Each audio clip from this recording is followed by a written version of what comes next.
ബാഗുകളോ അത് ഇത് എല്ലാം അഴിച്ച് പറക്കി. എന്നിട്ട് ഞാൻ ചോദിക്കുന്നൊരു ചോദ്യമുണ്ട്, തിരിച്ച് ചോദിക്കുന്നൊരു ചോദ്യം എന്താണെന്നറിയോ, നിങ്ങളിത് എനിക്ക് തിരിച്ച് അടുക്കി പറക്കി വെച്ചു തരും. ഒരു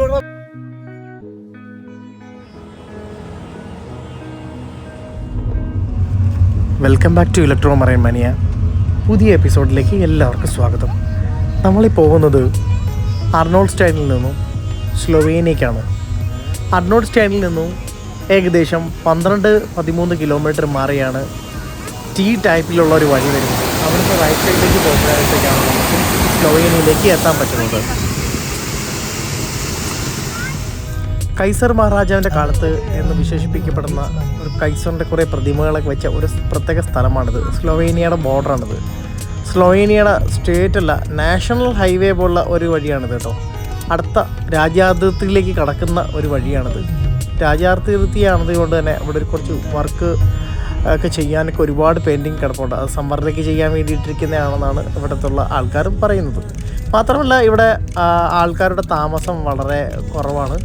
ഈ ഒരു വീടുകളൊക്കെ പരമാവധി എല്ലാം ഒഴിഞ്ഞു കിടക്കുന്നതായിട്ടാണ് കാണുന്നത്. ഈ ഗ്ലേസിയർ വളരെ മനോഹരമാണ് കേട്ടോ. ഈ ഒരു ആൽപ്പൻ മൗണ്ടൻ സ്ലൊവേനിയയും ഓസ്ട്രിയയും തമ്മിലുള്ള അതിർത്തിയാണ് ഇതെന്ന് പറയുന്നത്. നമ്മൾ അപ്രോച്ച് ചെയ്തുകൊണ്ടിരിക്കുകയാണ് കേട്ടോ. ഇവിടെ പലതരത്തിലുള്ള ഹൈറ്റ് മഞ്ഞ് മൂടുന്ന സമയത്ത് കാണാൻ വേണ്ടിയിട്ടുള്ള സ്റ്റെയിൻസ് ആണ് ഈ കാണുന്നത്. ഈ സ്റ്റെയിനിൻ്റെ ഉയരത്തിൽ വരെ ഏകദേശം മഞ്ഞ് മൂടാറുണ്ട്. അത്തരത്തിൽ എത്തുന്ന സമയത്ത് നമുക്ക് ഈ കാണുന്ന ഡിവൈഡേഴ്സും കാര്യങ്ങളൊക്കെ കാണാൻ വേണ്ടിയിട്ടാണ് നമ്മൾക്ക് ഈ ഒരു സ്റ്റെയിന് ഉയരം കൂടി എക്സ്ട്രാ ഹൈറ്റ് വെച്ചിരിക്കുന്നത്. ഓരോ സ്റ്റൈനും എത്ര മീറ്റർ, 50 മീറ്റർ ആകുമ്പോഴത്തേക്കാണ് ഒരു സ്റ്റൈൻ വെക്കാറുള്ളത്. മനോഹരമായി തിളങ്ങിക്കുന്ന ഇത് സ്ലോവാക്കിയയുടെയാണ് ഈ മൗണ്ടൻ അതിർത്തി. സ്ലോവാക്കിയല്ല, സോറി, സ്ലൊവേനിയ അതിർത്തിയാണ് കേട്ടോ. സ്ലൊവേനിയ. നമുക്ക് സ്ലൊവേനിയയിൽ നിന്ന് നമുക്ക് വീണ്ടും ഇറ്റലിയിലേക്ക് കയറണം. നമുക്ക്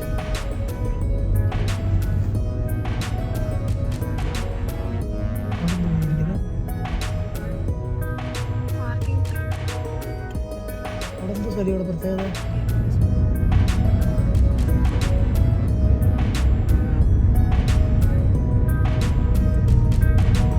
സ്ലൊവേനിയയിൽ നിന്നും ഏകദേശം ബോർഡറിൽ കുറച്ച് കാഴ്ചകൾ കണ്ടതിന് ശേഷം വീണ്ടും തിരിച്ച് കൈസറിൻ്റെ പ്രതിമ എൻഗ്രേവ് ചെയ്തിരിക്കുന്ന സ്ഥലത്തോടെ വീണ്ടും ഓസ്ട്രിയയിലേക്ക് ഇറ്റാലിയൻ ബോർഡറിലേക്കാണ് പ്രവേശിക്കുന്നത്. വീണ്ടും തിരിച്ച് സ്ലൊവേനിയയിൽ നിന്നും ഇറ്റലി ബോർഡറിലേക്ക് കയറിയതിന് ശേഷം വേണം ഓസ്ട്രിയ വഴി ജർമ്മനിയിലേക്ക് ഞാൻ കിടക്കാം. ഇവിടെ വീണ്ടും കുറച്ച് കാര്യങ്ങളൊക്കെ എഴുതി വെച്ചിട്ടുണ്ട്. അന്നത്തെ എൻജിനീയറിംഗ് വൈദഗ്ധ്യമുള്ള എല്ലാവരുടെയും പേര് ഇവിടെ മെയിൻറ്റെയിൻ ചെയ്ത് വെച്ചിരിക്കുന്നു. കുറച്ച് ആടുകളൊക്കെ ഓടി വരുന്നത് കാണാൻ പറ്റും.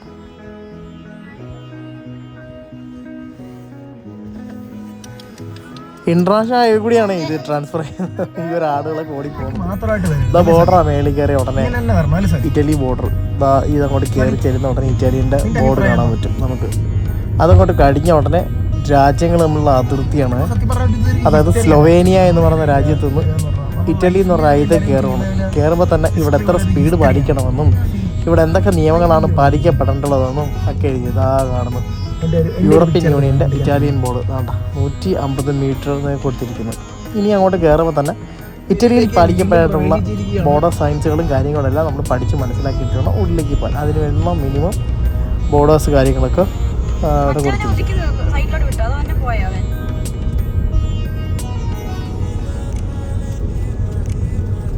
ഡോയിച്ച്ലാൻഡിന് ഒരു പവറാണ്, അതിന് കാരണത്തോണ്ടാണ്.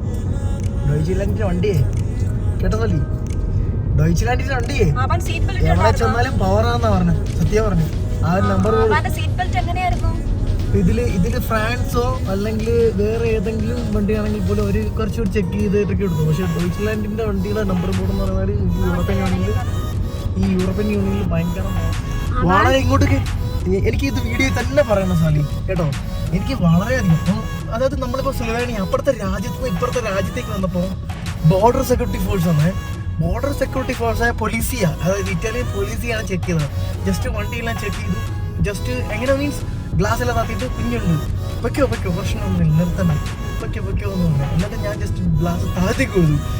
എനിക്ക് മനസ്സിലാവുന്നില്ല, കാരണം ഇറ്റലി എനിക്ക് അറിഞ്ഞോളൂ. അതുകൊണ്ട് പിന്നെ നമ്മൾ അങ്ങോട്ട് പോകാൻ നേരത്ത് ഫ്രീ ഓഫ് കോസ്റ്റാണ്. അങ്ങോട്ട് ജസ്റ്റ് സ്ലൊവേനിയയിലോട്ട് നമ്മൾ പോയി. അവിടെ പിന്നെ ടോൾ സ്റ്റിക്കേഴ്സോ കാര്യങ്ങളോ ഒന്നും വേണ്ടി വന്നില്ല. ജസ്റ്റ് ഇവിടെ ഒരു സ്റ്റോപ്പ് ഉണ്ട്, അപ്പോൾ നമുക്ക് അവിടെ നിർത്തിയാൽ മതി. ഓക്കെ. പക്ഷെ ഒരു കാര്യമുണ്ട്, ഇങ്ങോട്ടൊക്കെ നൈറ്റ് ലൈഫ് ഇത് വ്യക്തമായിട്ട് പറയാനുള്ള കാരണം എന്ന് പറഞ്ഞാൽ നൈറ്റ് ലൈഫ് നമ്മൾ നൈറ്റ് ലൈഫ് കൊണ്ടാടണമെന്ന് പറഞ്ഞ് നമ്മളെ കേരളത്തിൽ ഒരു സർക്കാർ ഒരു മുൻകൈയൊക്കെ എടുക്കുന്ന സമയത്ത് പോലീസുകാർ വരെ നമ്മളെ പയ്യന്മാരെയൊക്കെ അടിക്കുകയൊക്കെ ചെയ്തിട്ടുണ്ട്. അതായത് പട്ടിയൊക്കെ ആയിട്ട് പോകുന്ന നേരത്ത് ഒരു ഫാമിലി പട്ടിയായിട്ട് പോകുന്ന നേരത്ത് ആ സ്ത്രീയെ കയറി ഉപദ്രവിക്കുകയൊക്കെ ചെയ്തു.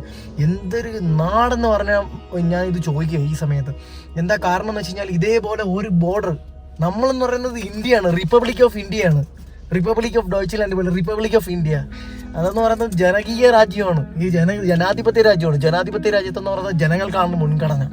ഈ മുൻഗണന എന്ന് പറയുന്നത് പിൻഗണനയല്ല.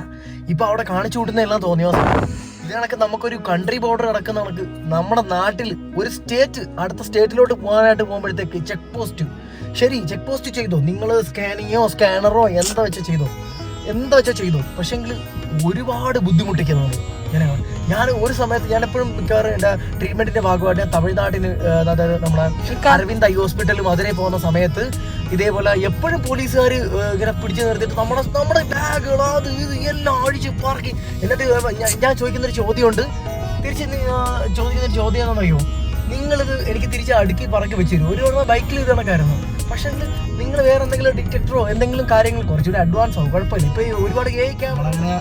ഇറ്റലിയിലേക്കുള്ള തുരങ്കത്തിലാണ് കയറിയിരിക്കുന്നത്. ഇതിനകത്തൊരു പാട്ട് പാടണം ആഗ്രഹമുണ്ട്.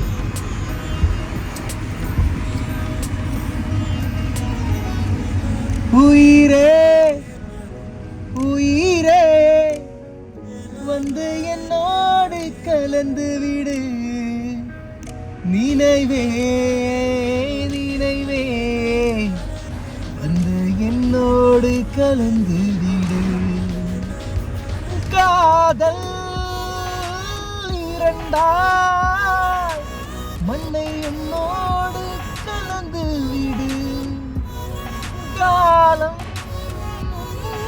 தொடுத்தால் மண்ணை உன்னோடு கலந்து விடு, உயிரே உயிரே வந்து என்னோடு கலந்து விடு, நினைவே நினைவே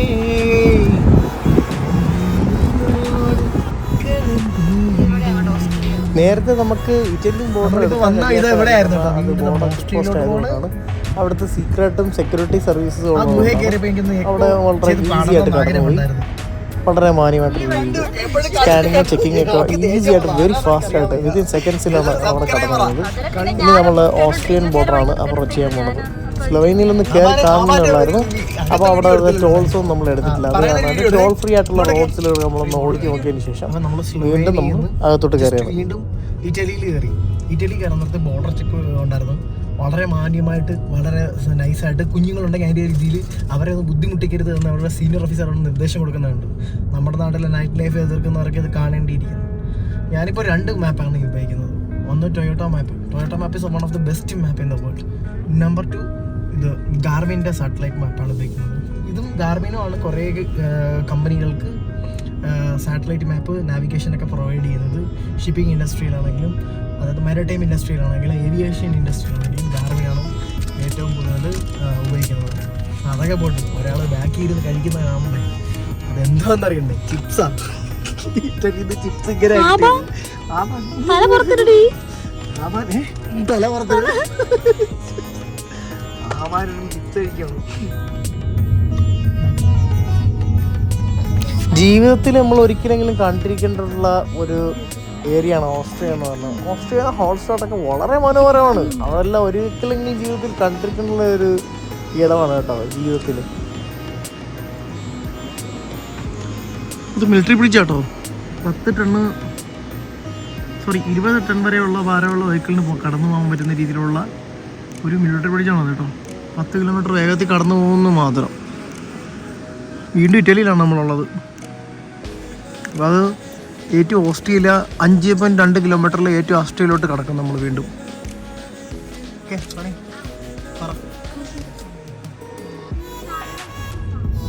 ഈ ഫയൽസ് എല്ലാം എടുത്ത് കട്ട് പേസ്റ്റ് കേട്ടോ, കട്ട് പേസ്റ്റ് കട്ട് ചെയ്തിട്ട് പേസ്റ്റ് ചെയ്യണം.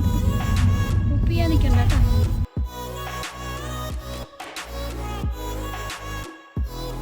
ഇറ്റലിയും ഓസ്ട്രിയയും തന്നെ മാറി മാറി ബോർഡർ 2-3 കയറി ഇറങ്ങേണ്ട ഒരു അവസ്ഥയിലേക്ക് നമ്മളെത്തി. കാരണം നമ്മളിനി പോകുന്ന ഒരു വളരെ മനോഹരമായിട്ടുള്ള ഒരു ഇറ്റാലിയൻ സമുദ്ര അതിർത്തിയിലേക്ക് പോകണമെന്ന് വിചാരിച്ചത് കൊണ്ട് തന്നെയാണ് നമ്മൾ ഈ ഒരു വഴി സെലക്ട് ചെയ്തത്. നിങ്ങൾക്ക് വീണ്ടും കാണാൻ പറ്റും വളരെ മനോഹരമായിട്ടുള്ള ഒരു ഗ്രാമം.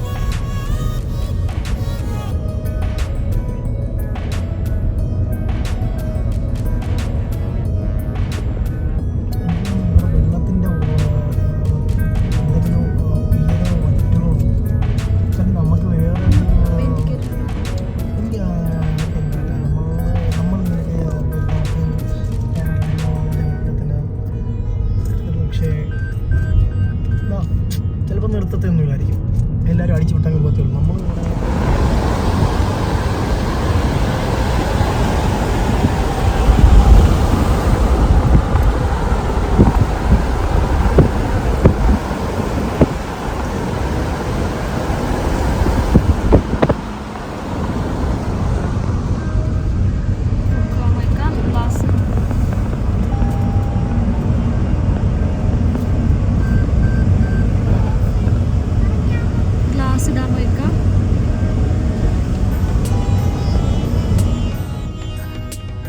Austrian border എത്താനായിരിക്കും.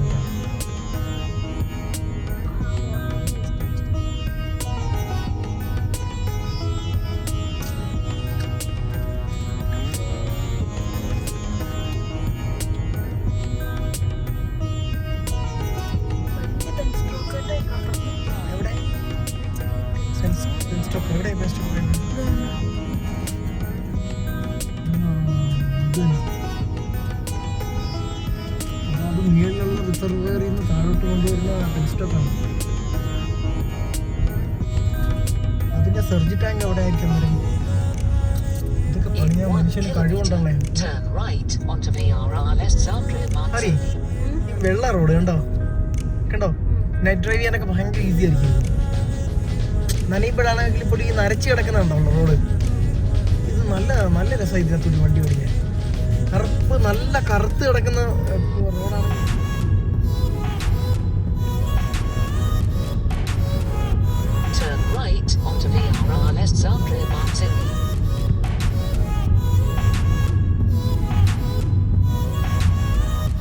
Slovakia, Austria right ആണ് കേട്ടോ.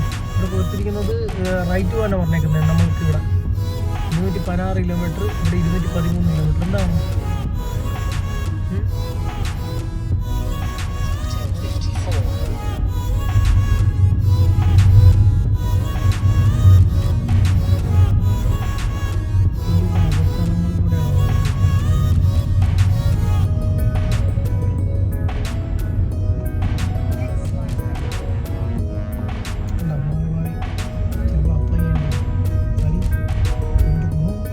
എടുക്കാനാണ് പറഞ്ഞത്. ഓക്കെ, കൊക്കാവ് 3, ഓസ്ട്രിയ അർണോൾഡ്സ്റ്റൈൻ കേട്ടോ 2.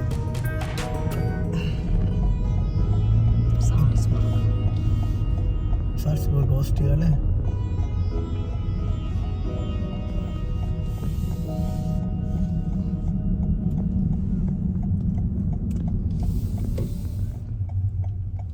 സ്ലൊവേനിയയിൽ നിന്ന് വീണ്ടും അർണോൾഡ്സ്റ്റൈനിലേക്കുള്ള ആ വഴിയാണ് പോകുന്നത്. അർണോൾഡ്സ്റ്റൈൻ പോകുന്ന വഴിക്കാണ് നമുക്ക് ആ രാജ്യാന്തര അതിർത്തി, ഇറ്റലിയും വീണ്ടും ഓസ്ട്രിയ ആയിട്ടുള്ള രാജ്യാന്തര അതിർത്തി ഒരെണ്ണം കൂടി കയറണം. അത് കഴിഞ്ഞിട്ടാണ് വീണ്ടും ജർമ്മൻ അതിർത്തി ഉള്ളത്. ജർമ്മൻ അതിർത്തിയിൽ നല്ല സൂപ്പറായിട്ടൊരു ചെക്കിങ് ഉണ്ടാവും. പക്ഷെ എന്നാൽ വളരെ ഫാസ്റ്റ് ആൻഡ് ഫ്യൂരിയസ് ആണ്, ഈസിയാണ്. ഒരു ഡോക്യുമെൻ്റ് വെരിഫിക്കേഷൻ ഉണ്ടാവും.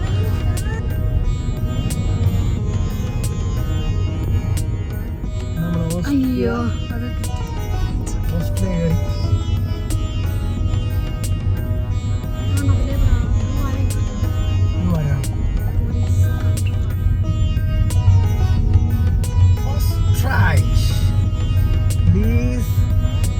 മിലിറ്ററി എല്ലാം ഉണ്ടോ കണ്ടോ. നമ്മൾ അടുത്ത രാജ്യത്ത് കയറിയുണ്ടോ ഒരു ചെക്കിങ്ങില്ല. പക്ഷെ നമ്മൾ വണ്ടി ഫുൾ സ്കാൻ ആയിട്ടുണ്ട്.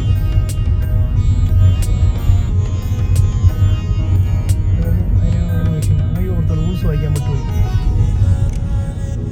ഓസ്ട്രേലിയ കയറിയപ്പോൾ ആടും ആനയും തമ്മിലുള്ള വ്യത്യാസമുണ്ട് റോഡ് കണ്ടോ. അവിടെ വെളുത്ത റോഡിൽ കൂടെ കറുത്ത റോഡ്. ഇങ്ങനെയാണെങ്കിൽ 100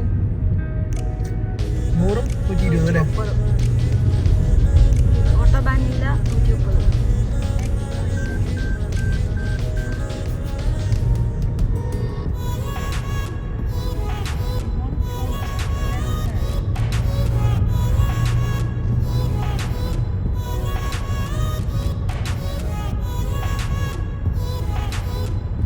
നമുക്ക് എവിടെ ചെന്നാലും യൂറോപ്യൻ യൂണിയനിൽ സ്വന്തമായിട്ട് വേണം പെട്രോൾ ഫില്ല് ചെയ്യാൻ. E5 ഉണ്ട്, E10 ഉണ്ട്.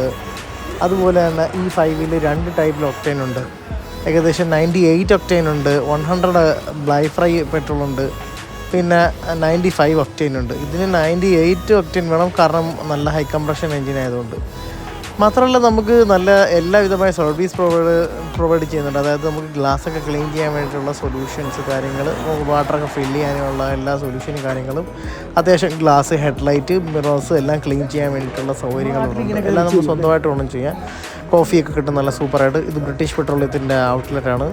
ഇപ്പം നല്ല എന്താ പറയുന്നത്, സൂപ്പറായിട്ടുള്ള ഒരു ഗ്ലാസ് ഷാമ്പൂ ഒക്കെ ഒഴിച്ച ആ ഒരു ലിക്വിഡുണ്ട്. അപ്പോൾ നമുക്ക് സ്വന്തമായിട്ട് ക്ലീൻ ചെയ്തതിന് ശേഷം വേണം അടുത്ത യാത്ര തുടരാൻ. ആ വീഡിയോ ആണ് നിങ്ങളിപ്പോൾ കണ്ടുകൊണ്ടിരിക്കുന്നത്. ഇത് ക്ലീൻ ചെയ്തില്ലെങ്കിൽ നമുക്ക് ഫെയിലിയർ ആവും. നമ്മുടെ ക്യാമറ സെൻസർ കൂടി ഉള്ളതുകൊണ്ട്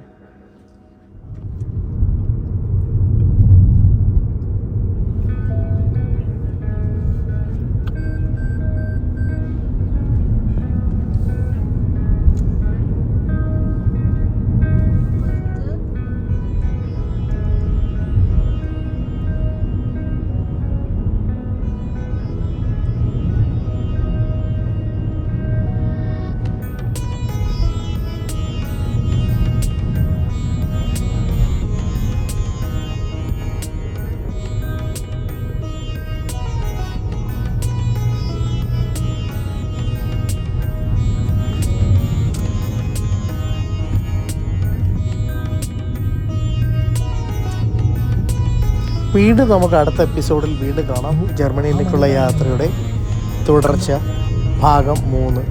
നിങ്ങൾക്കൊരിക്കൽ കൂടി ഇലക്ട്രോമാനിയുടെ നന്ദി, നമസ്കാരം. എല്ലാവരും ചാനൽ സബ്സ്ക്രൈബ് ചെയ്യുക.